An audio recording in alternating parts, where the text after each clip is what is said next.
আমাদের দেশ স্বাধীন হয়েছে 15 আগস্ট আর আমার পার্শ্ববর্তী দেশ পাকিস্তান কেমন পাচ্ছে 14 আগস্ট।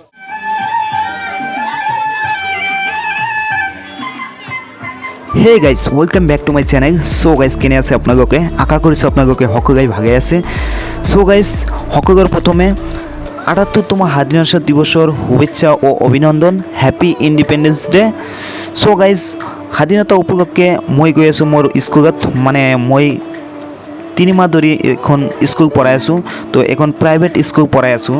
তো আজি স্বাধীনতা দিৱস উপলক্ষে তাত গৈ আছোঁ, স্কুলত গৈ আছোঁ পতাকা উত্তোলন কৰিবলৈ। আৰু আজি আপোনালোকক দেখাম, মোৰ স্কুলখন দেখাম। আৰু আজি যেহেতু 15 আগষ্ট ক'ত ফুৰিবলৈ যাওঁ সেইখিনি আজি আপোনালোকক দেখাম। তো আপোনালোকে ভিডিঅ'টো স্কিপ নকৰিব। সো গাইজ মোৰ স্কুলখন আছে ধুবুৰী টু ফুলবাৰী ব্ৰিজৰ কাষতে আছে, য'ৰ পৰা ধুবুৰী টু ফুলবাৰী ব্ৰিজ ষ্টাৰ্ট হৈছে তাতেই, মানে আদাবাৰী ছাগলচৰা বুলি কয় ঠাইৰ নাম। তো গৈ আছোঁ। তো চাওক মৰ্ণিং ভিউটো কেনে লাগি আছে, কিমান ধুনীয়া লাগি আছে। মৰ্ণিঙত গৈ আছোঁ, স্কুলত গৈ আছোঁ। চাওক পুখুৰী পাৰটো কেনেকুৱা লাগিছে। তো গাইজ ফাইনেলি পাই গ'লোঁ মোৰ স্কুলখন। তো চাওক এইখন মোৰ স্কুল হয়। আৰু চাওক ষ্টুডেণ্টবিলাক ইয়াতে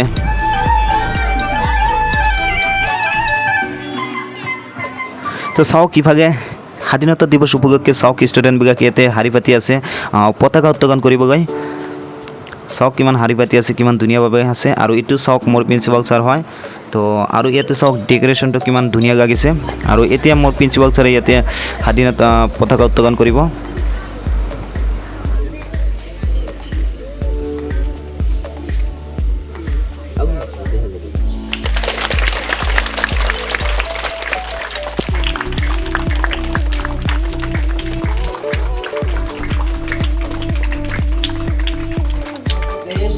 স্বাধীন হয়েছে 15 আগস্ট আর আমার পার্শ্ববর্তী দেশ পাকিস্তান কেমন পাচ্ছে 14 আগস্ট।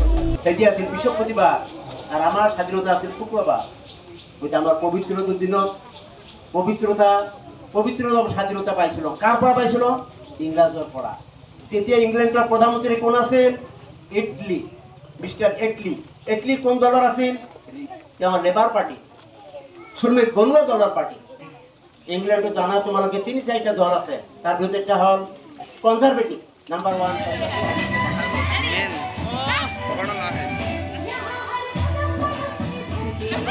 ফাইনেলি পতাকা উত্তোলন কৰা হওক। আৰু এতিয়া বহুতে কিবা ফটো চটো উঠি আছে। আৰু মই এতিয়া যাম গৌৰীপুৰ ফিল্ডত, মানে NCC হৈ আছে।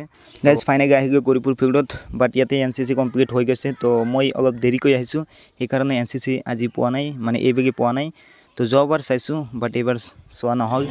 তো ফাইনেলি লাষ্ট টাইমত ফিনিচিঙত মানে গান বাজনা হৈ আছে, চং হৈ আছে, ডেন্স কৰি আছে। চাওক আপোনালোকে।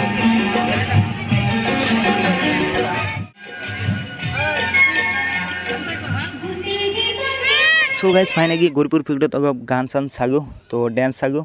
চোৱাৰ পিছত ফাইনেলি অলপ পাৰ্কত আহিলোঁ, মানে পাৰ্কৰ ভিউটো গাবগৈ। মানে যিহেতু আজি 15 আগষ্ট, তো আজি পাৰ্কৰ ভিউটো কেনেকুৱা, কিমান মানুহ আহিছে পাৰ্কত সেইটো আপোনালোকক দেখাম। তো চাওক আপোনালোকে ইয়াতে কিমান মানুহ আহিছে ফুৰিবগৈ, ঘূৰি ফুৰি আছে।